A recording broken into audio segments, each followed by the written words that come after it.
Alhamdulillah, Alhamdulillah wa kafa.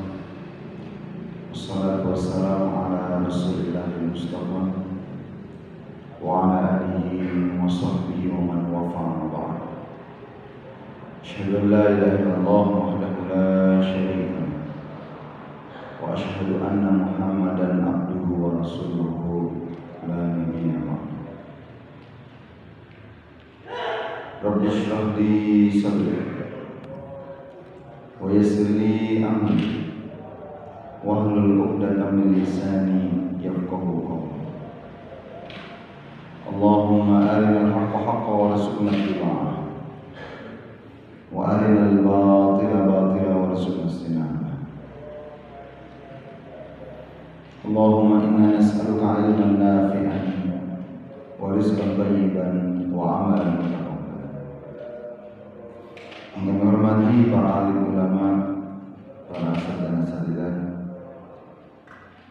yang kami hormati segenap Dewan Kemakmuran Masjid atau Amir Masjid, hadirin yang dirahmati Allah. Alhamdulillah, alhamdulillahirabbil alamin.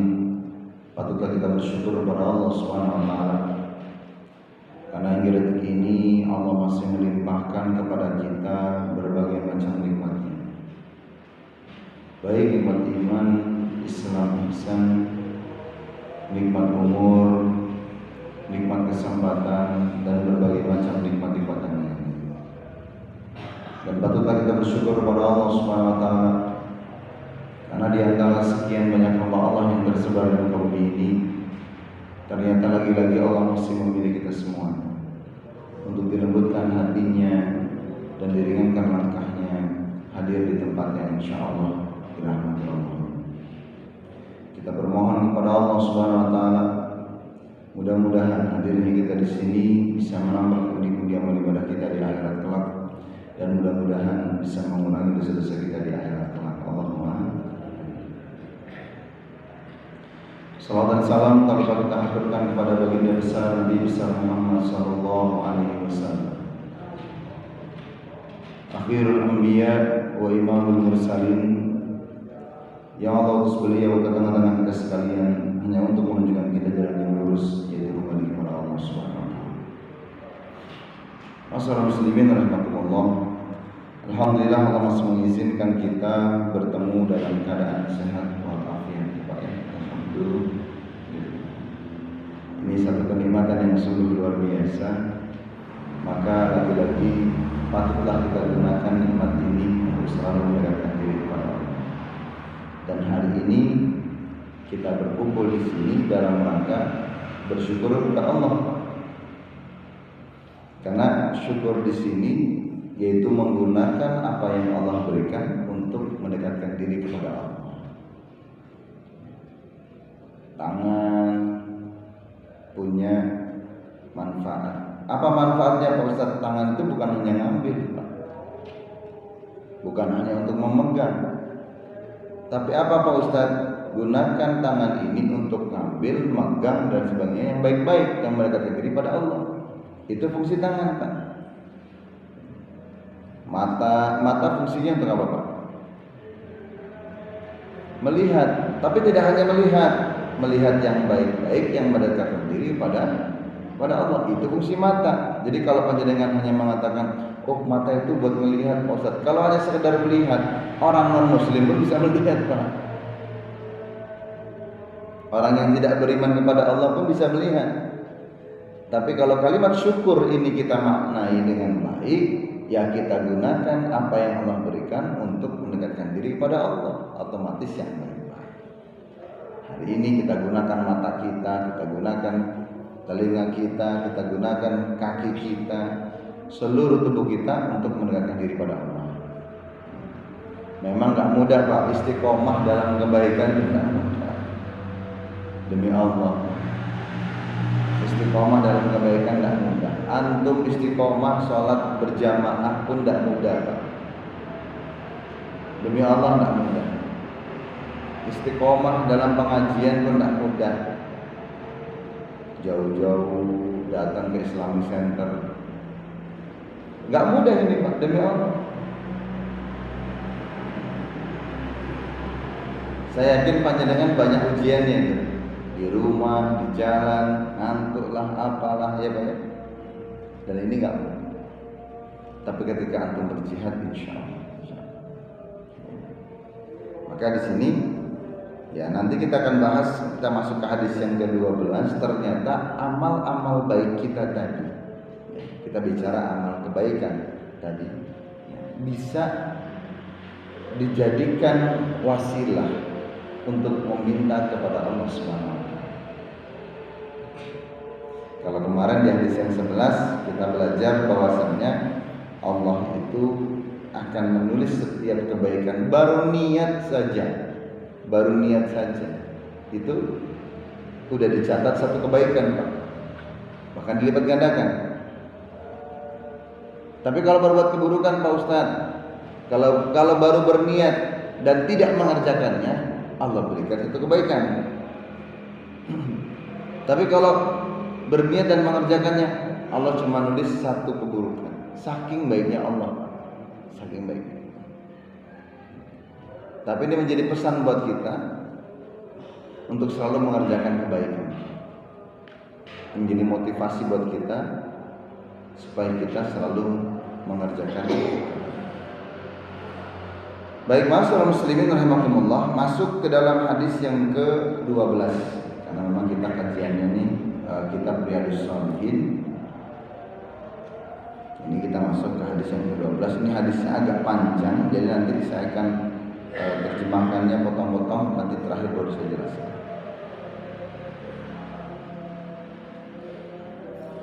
Wa'an Abi Abdurrahman Abdullah ibni Umar ibni Al-Khattab radhiyallahu anhu. Ini dari Abdullah ibni Umar, dari anaknya Umar. Umar punya anak namanya Abdullah Pak.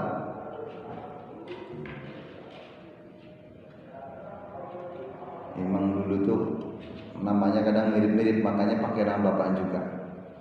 Abbas punya anak pun namanya Abdullah, maka Abdullah ibni Abbas.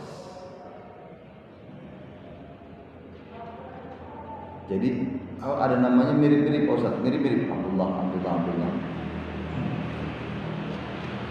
Kalau sekarang mungkin namanya Asep banyak kan? Banyak di Jawa Barat.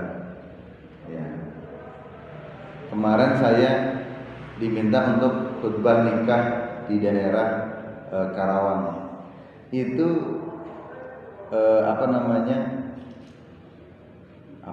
besanan Pak ya, besanan sama-sama orang tua ya. Besanan itu ya Pak ya. Itu sesama besan, dua-duanya namanya Agus Pak. Namanya sama-sama Agus. Yang bedakan belakangnya. Mungkin kalau dulu dikumpulkan nama Abdullah di zaman Rasulullah, banyak banget kali. Ya, namanya Abdullah banyak banget.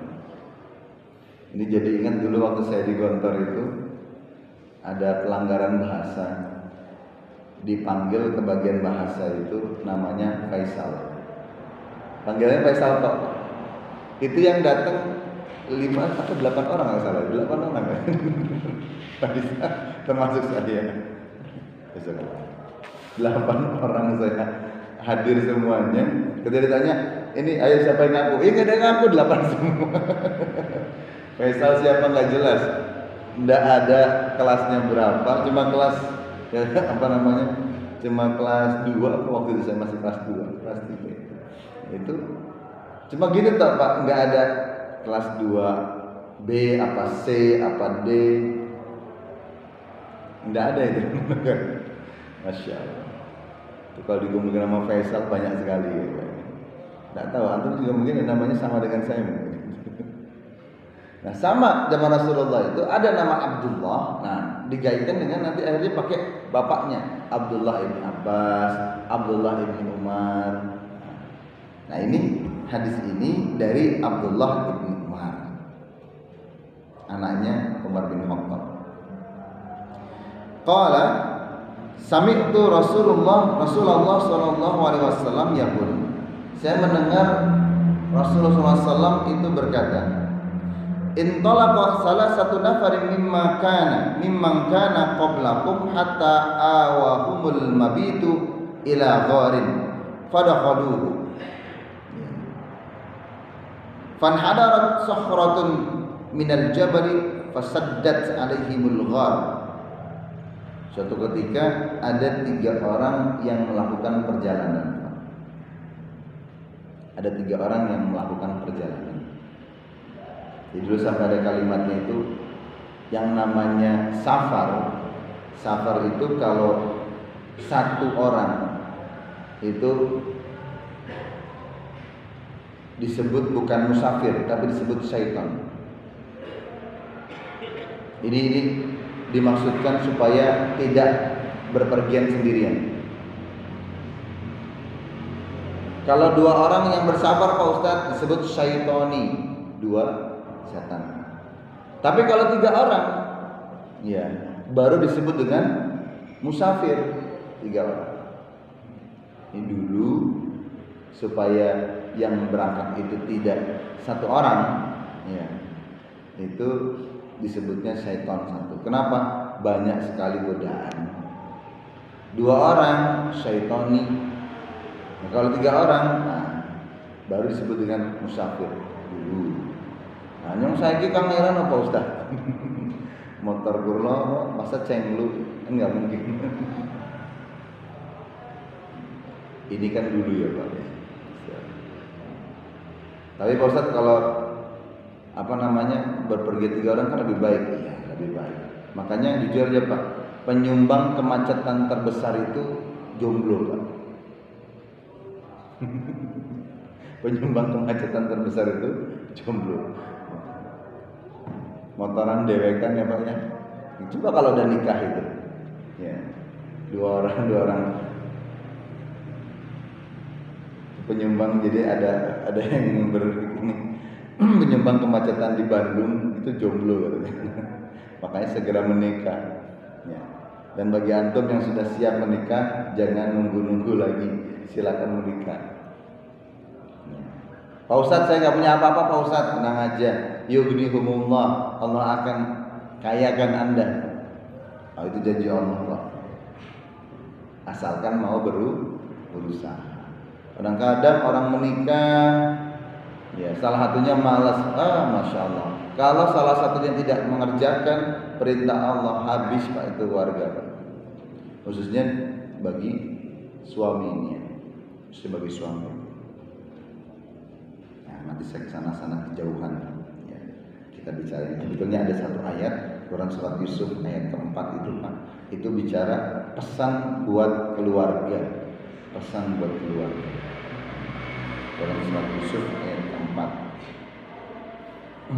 Nantilah kalau satu bait sudah saya jelaskan, nanti kita masuk ke situ. Hatta awahumul mabidu ila gharin fadakhaluhu, sampai mereka melihat ada ghar, ada gua. Mereka akhirnya masuk ke dalam gua. Mereka bermalam di dalam gua. Fanhadarat sakhratu minal jabli fasaddat alaihimul ghar. Kemudian itu bergetarlah itu gunungnya, jatuhlah itu batuan gunung, akhirnya menutup pintu gua.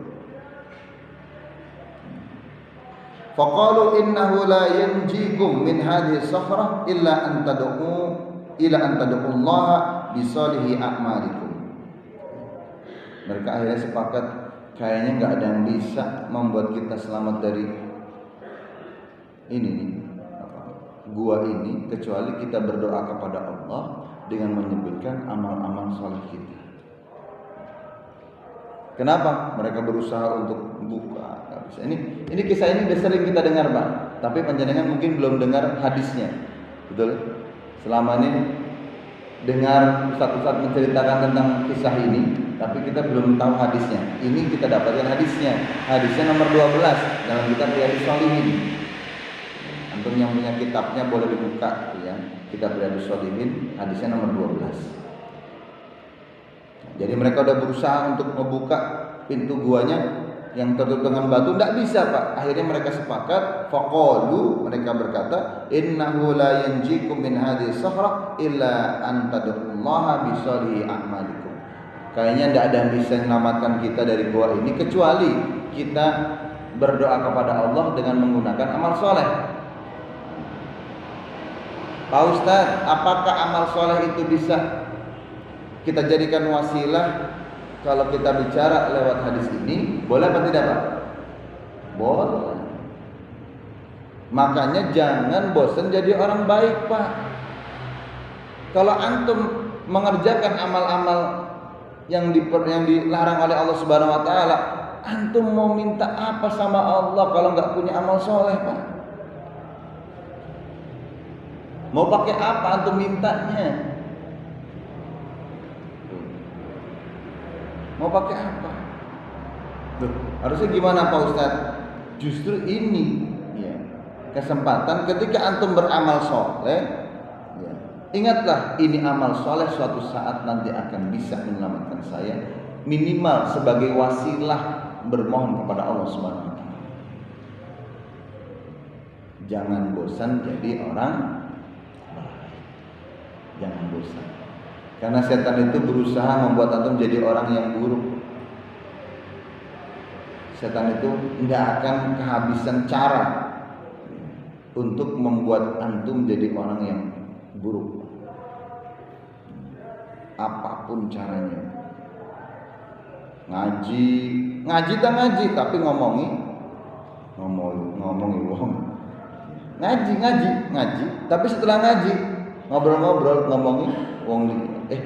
Si fulan kemana itu orang datang dia. Pak eta saya kira males mending pengajian ngomong ini. Saya kira harus tahu pengajian Bu. Kenapa enggak bicaranya si fulan kemana nih? Kayaknya sakit nih atau apa? Yuk besok kita ke rumahnya ajak lagi pengajian. Daripada ngomongin yang buruk-buruk. Hati-hati, setan itu akan berusaha sekuat tenaga supaya antum jadi orang yang buruk Pak. Maka hadis ini sebagai pesan buat kita, jangan bosan jadi orang baik Pak. Jangan bosan jadi orang baik. Jangan pernah bosan jadi orang baik. Silakan antum berusaha untuk jadi orang baik. Apapun, sekecil apapun. Pak Ustadz, saya ke masjid, bersih-bersih masjid. Remeh Pak ya, paling cuma nyapu bagian luar misalnya. Tapi bisa jadi Pak, itu menjadi wasilah antum untuk dikabulkan doa antum. Saya sudah sering Pak menggunakan hal ini sesering. Berawal ketika itu saya di Jakarta, saya sudah pernah kisahkan ini. 2010 saya selesai pengabdian balik ke Jakarta. S1 ya, di Jakarta pasti yang dipikirkan nyari apa Pak? Nyari pekerjaan ya. Saya buat lamaran, banyak lamaran saya buat, saya sebar itu lamaran kemana-mana, saya sebar.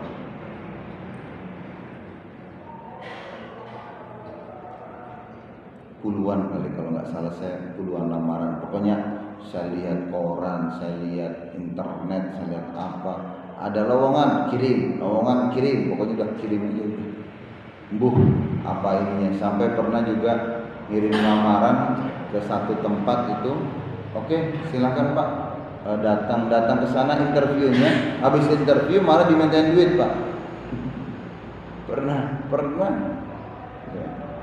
Udah itu perusahaannya di satu gedung, tapi kayaknya udah jadul Pak gedungnya. Perusahaannya juga kayaknya sepi ya.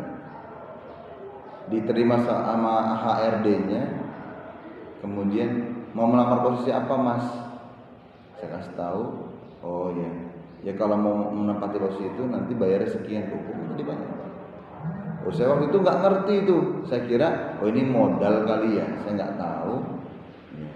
Saya telepon sama om saya juga. Om ini kayak gini gimana? Wah itu penipuan itu.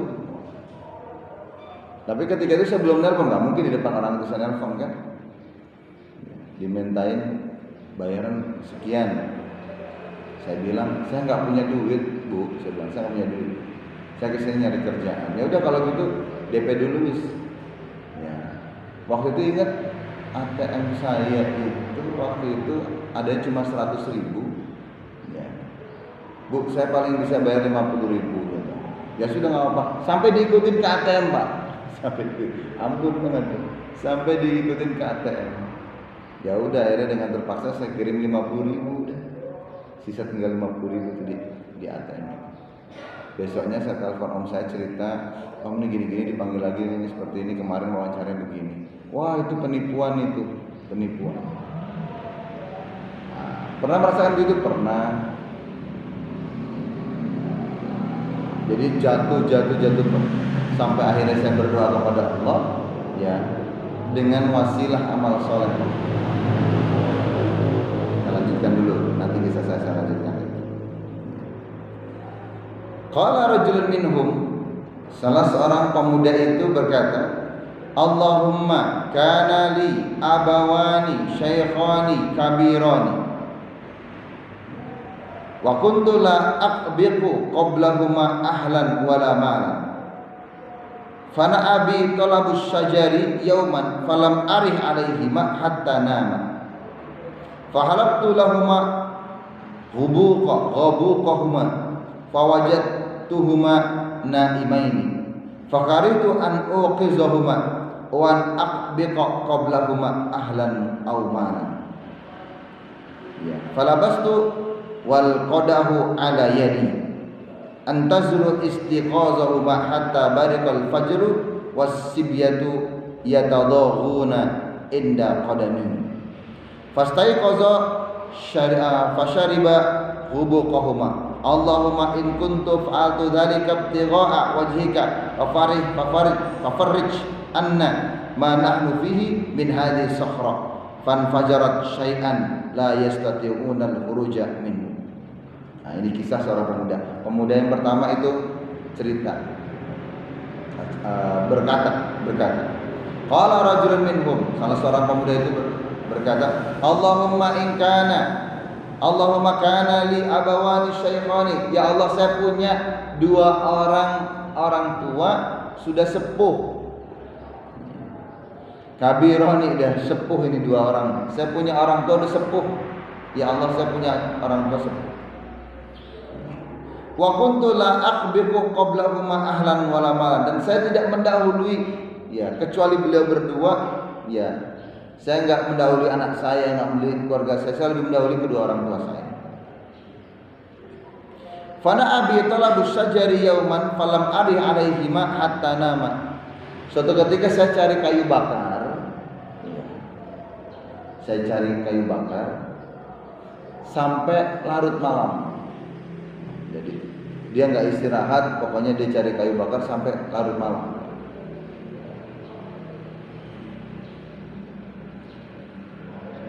Falam arih alaihi hatta nama. Dia pulang, orang tuanya sudah tidur. Karena ini udah dicari kayu bakar mungkin lembur kali. Mungkin ibaratnya lembur lah. Dia nyari kayu bakar sampai ngelembur. Ya. Pulang-pulang orang tuanya udah tidur. Fahalabtu lahuma ghabuqahuma fawajadtuhuma naimaini. Kemudian saya halibah itu memeras susu Pak. Dia peras susu. Jadi dulu itu minuman yang paling bagus itu ya susu Pak.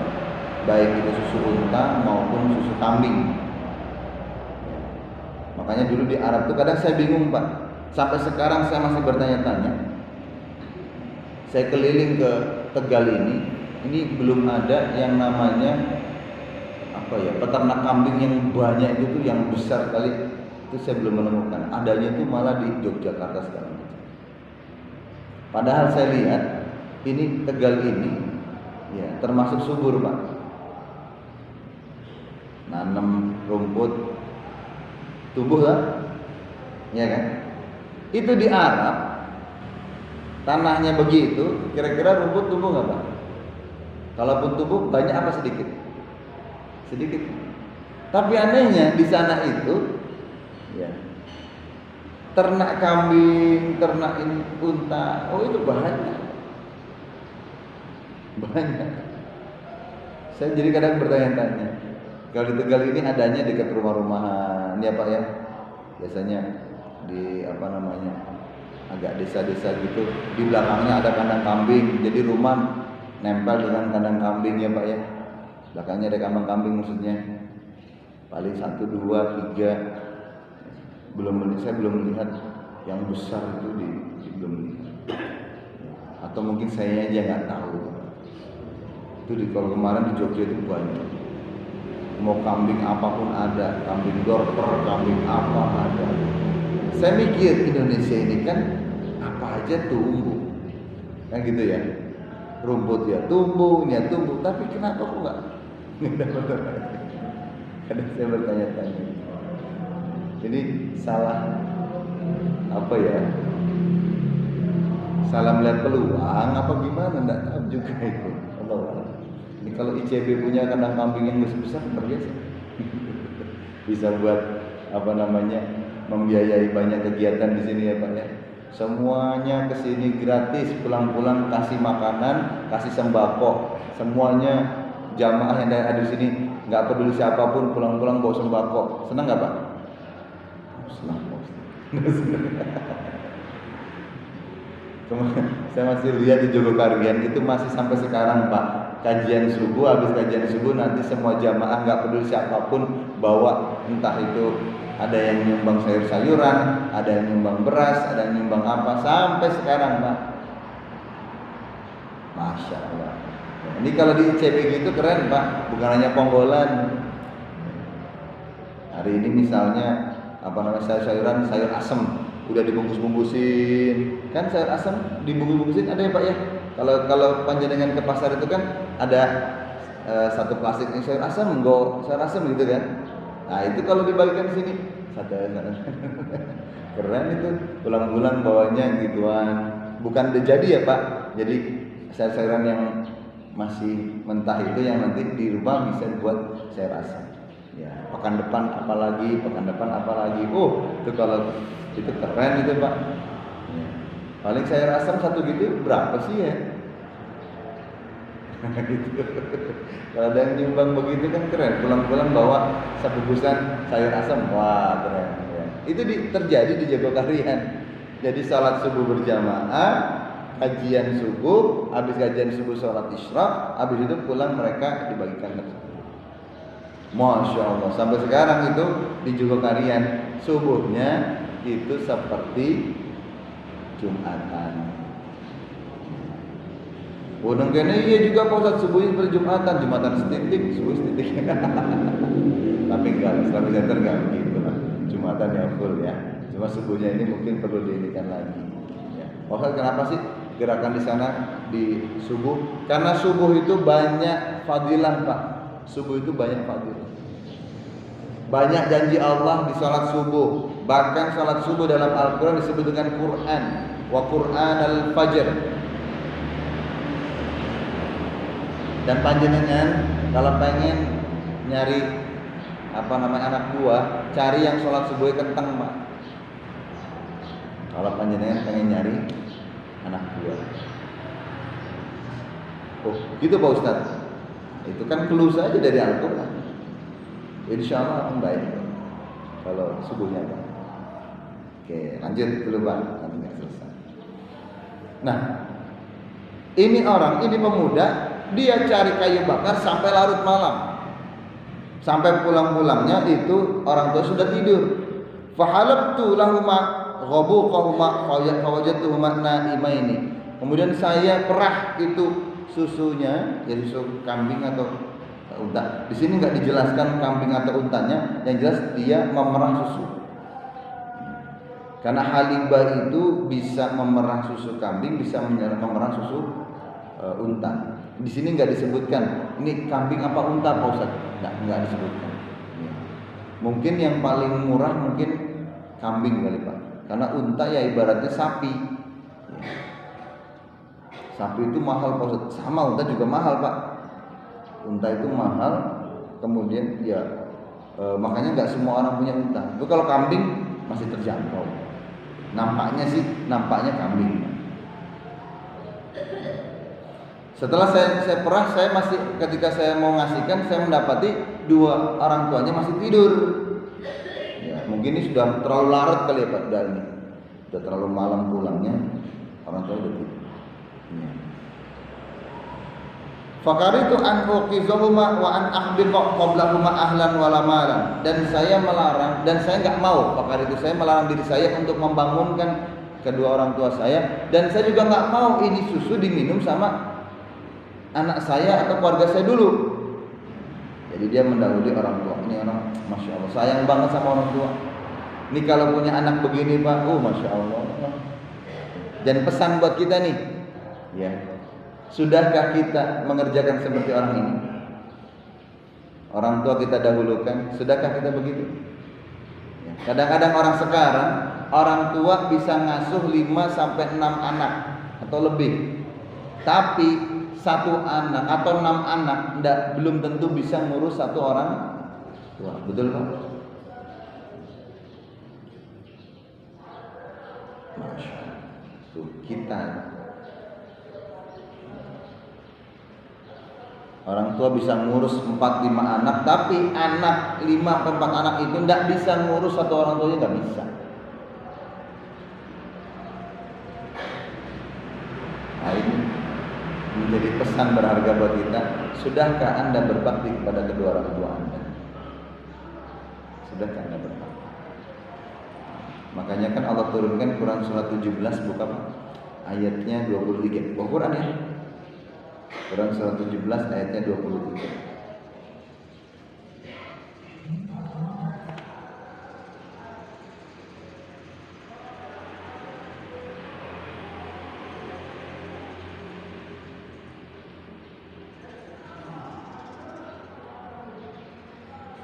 Sudah Pak? Quran surat 17 ayatnya 23. Surat apa? Al-Isra. Wa qada rabbuka, itu sering dengar kalimat ini. Wa qada rabbuka alla ta'budu illa iyyah wa bil walidaini ihsan imma yablughanna 'indakal kibara ahaduhuma aw kilahuma fala taqul lahumā uff wa la tanharhuma wa qul lahumā qawlan karima. Ini ayat ini perintah dari Allah untuk berbakti kepada kedua orang tua. Ini ayat ini jelas. Wa qada rabbuka alla ta'budu illa iyyah wa bil walidaini ihsana. Jangan menyembah selain Allah dan kepada kedua orang tua berbuatlah baik. Wa bil walidaini ihsana. Dan kepada kedua orang tua berbuatlah baik. Berbuat baik. Saya mohon doa Pak. Ini kami dari dulu orang tua itu berdoa terus pengen rumahnya dibetulin. Kalau panjenengan tahu bagaimana dulu saya tinggal di Jakarta, itu mungkin apa ya? Lihatlah ya, dulu Ustaz ternyata bukan orang yang berada. Saya bukan dari keluarga yang berada, enggak. Tapi saya bersyukur ya, saya dilahirkan dari keluarga yang masih menjaga kedekatan diri kepada Allah, yang masih punya keinginan anak-anaknya itu dekat dengan Allah. Saya bersyukur. Nah, ini ceritanya kemarin kami juga berkumpul, kemarin di Karawang juga itu berkumpul juga. Nah, diundang juga kakak dan adik saya diundang. Bismillah. Ini mohon doanya Pak ya, biar lancar, biar dimudahkan oleh Allah. Dan ingin merehab rumah. Mendengar kalimat itu, ibu saya nangis Pak, karena memang dari dulu ingin. Kami anak-anak itu Bismillah ya Allah, mudahkan ya Allah, berikan kelancaran. Ya. Itu rumahnya kecil Pak. Mungkin kalau di Tegal ini cuma 1 kamar, besarannya cuma 1 kamar. Itu rencana kami akan kami tingkat 3 biar optimal. Karena tanah di Jakarta susah Pak. Jakarta itu punya tanah itu alhamdulillah. Kalau aku mau beli lagi itu harganya masya Allah nggak terjangkau mungkin bagi saya. Ya, wallahu a'lam ya. Tapi untuk saat ini belum terjangkau. Mohon doa. Ini salah satu ikhtiar kami untuk membahagiakan orang tua. Salah satu ikhtiar kami. Nggak tahu nanti rezeki dari mana. Saya hanya bisa berdoa ya Allah, ya mudahkan ya Allah, mudahkan. Itu saja. Ini bentuknya. Kenapa? Ngikuti perintah Allah. Wabil walidaini ihsan. Imma yablughanna indakal kibara ahaduhuma aw kilahuma fala taqul lahumā uffin wa la tanharhumā wa qul lahumā qawlan karīmā. Jangan pernah berkata yang buruk-buruk, menghardik, ngomong aja nggak boleh, apalagi menghardik, jangan. Ini perintah. Nah ini ayat ini, ya. Ini pun ditegaskan lagi, dikuatkan lagi dengan hadis ini, bahwasanya ada seorang pemuda sampai dia masuk gua pun, ketutup gua tersebut, dia cerita Pak tentang bagaimana dia itu apa ya bahasanya yang enak ya. Bagaimana dia itu merumati wong tua. Betul Pak? Kalimatnya betul, merumati wong tua, betul Pak? Tegal ya, merumati wong tua. Sampai-sampai orang tuanya tidur, ya, dia udah perahkan susu, orang tuanya masih tidur, apa dia lakukan? Ya, falabastu wal qadahu ala yadi, ya antaziru, ya, istiqazahuma hatta barikal fajru.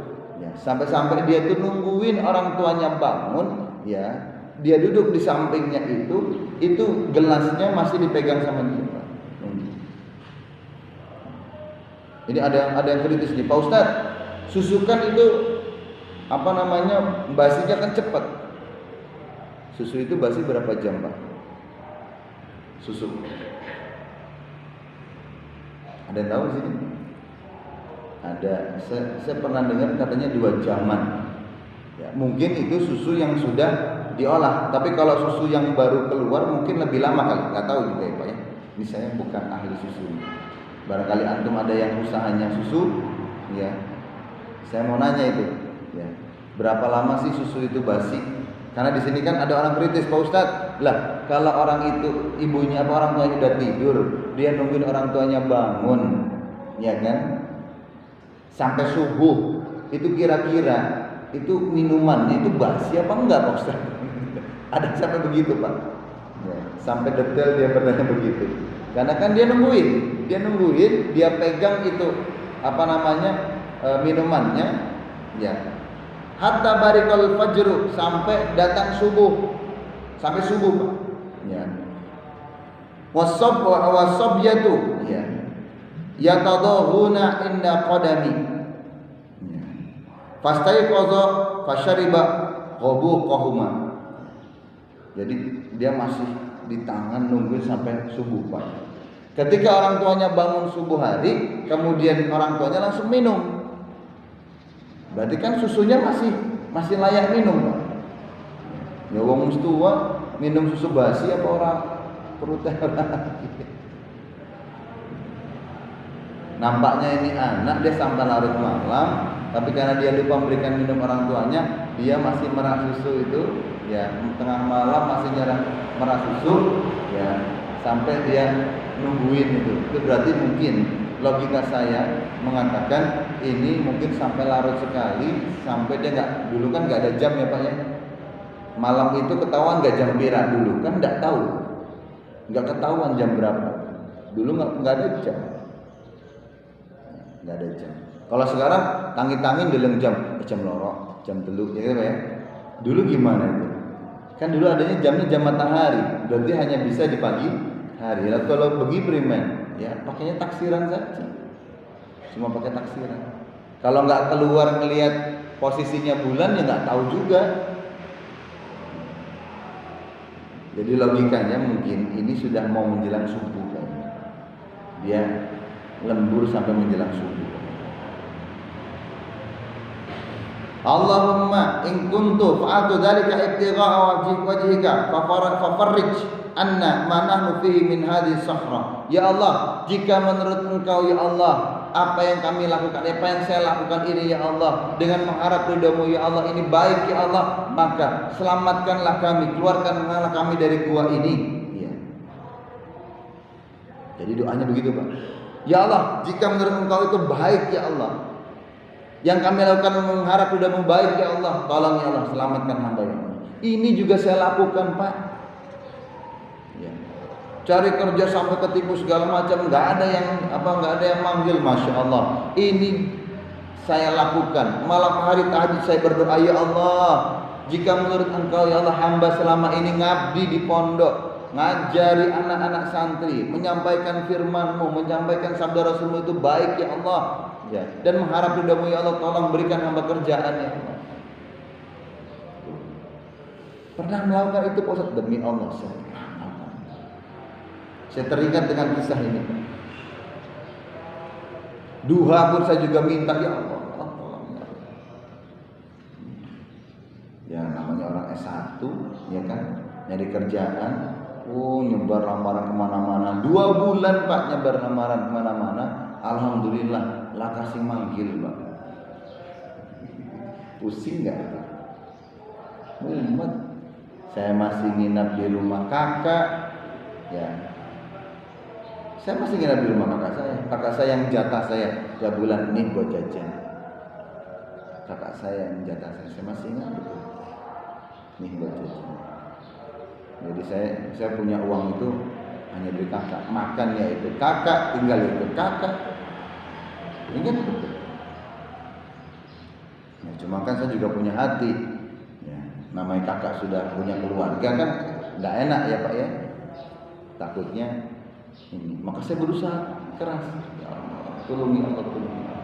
Masya Allah, demi Allah Pak. Setelah duha selesai, ya duha saya ketika itu sekitar jam 9-an, jadi pertengahan waktu.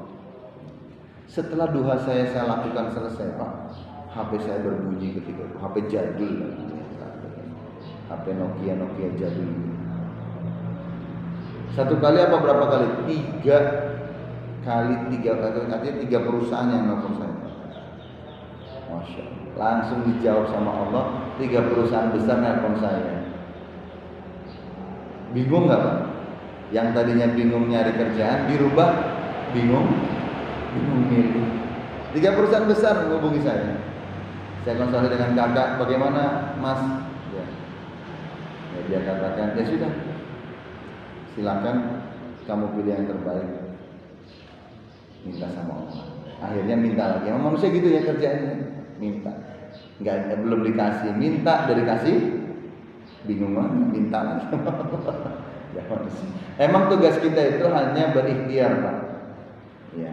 Kadang manusia itu gini ya, Allah yang menentukan, tugas kita hanya berikhtiar, ya. Tapi orang lain yang mengomentari. Kadang-kadang gitu.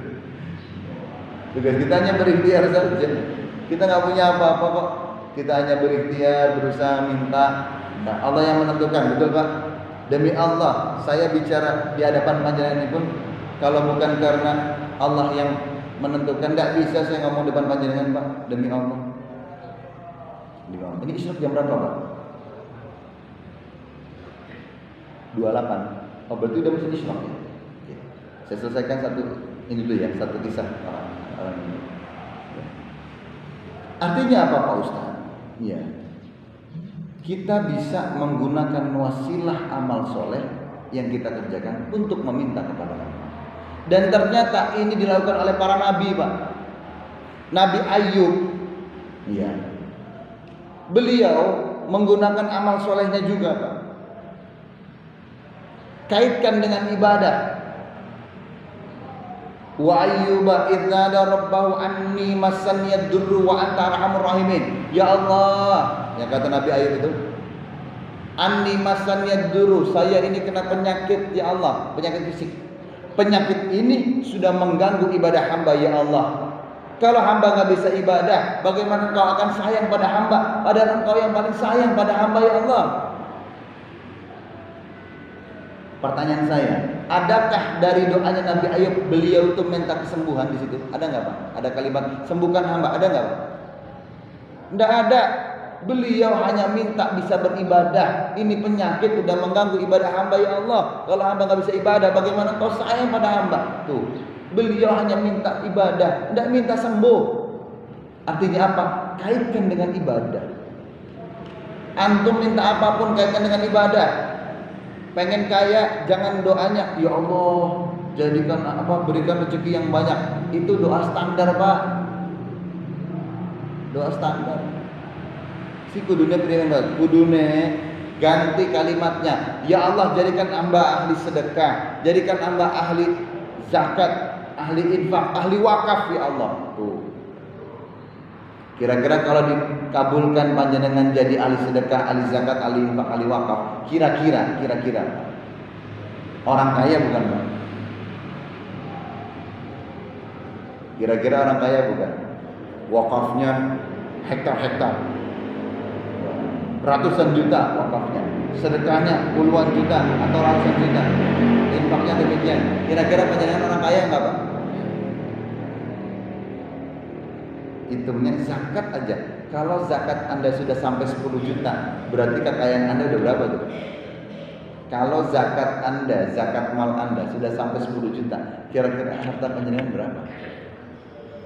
2,5% aja 10 juta. Atau yang gampang 2,5%-nya 2,5 juta lah. Kira-kira harta panjenengan berapa? 100 juta kan? Kalau zakat panjenengan 25 juta, berarti udah berapa? 1 M ya? Gak usah minta kaya, mintanya jadi ahli sedekah, ahli zakat, ahli infak, ahli wakaf. Anda akan kaya dengan sendiri. Tadi apa kita dapatkan dari satu kisah ini? Ya. Anda pengen sukses, Anda pengen berkah, ya. Yang pertama kali bisa dilakukan adalah hargai orang tua Anda, ya. Jadi anak yang apa bahasanya itu ya? Birrul walidaini itu penting. Bahagiakan orang tua Anda. Ini pesan saya sampaikan kepada semuanya, khususnya yang baru nikah. Kalau saya diminta untuk Pak Ustadz, tolong Pak Ustadz, tausiah walimatul urus. Salah satu pesan yang saya sampaikan adalah kalimat itu. Quran surat 17 di ayat yang tadi. Wa qadara rabbuka. Kenapa Pak Ustadz banyak orang setelah menikah lupa sama orang tuanya? Betul nggak? Jadi seakan-akan hidup sendiri, lulu gua. Apalagi di Jakarta. Dia udah ngontrak sendiri sama istrinya, orang tuanya kelaparan nggak peduli, orang tuanya kekurangan masa bodoh, masya Allah.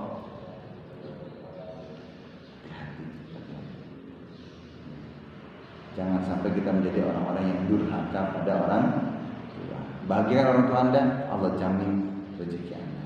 Mudah-mudahan kita termasuk dalam orang-orang yang menghargai orang tua kita, taat kepada orang tua kita, bisa membuat orang tua kita bahagia dunia dan akhirat. Allahumma amin. Al-Fatihah.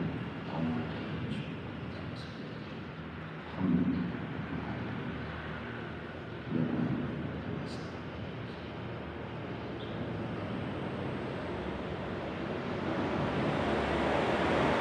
Jazakumullah khairan katsiran. Terima kasih. Ya, ngajinya yang sabar ya Pak ya. Saya pengen agak detail agak ini supaya kita itu maram betul tahu hadisnya dan kita paham apa makna di balik hadis tersebut. Mudah-mudahan ini menjadi wasilah kita untuk masuk surganya Allah Subhanahu wa taala. Allahumma amin. Aqul qouli hadza wa astaghfirullah wa lakum. Astaghfirukum subhanakallahumma wa bihamdika asyhadu an la ilaha illa anta astaghfiruka wa atubu ilaik. Jazakumullahu khairan katsiran. Assalamualaikum warahmatullahi wabarakatuh.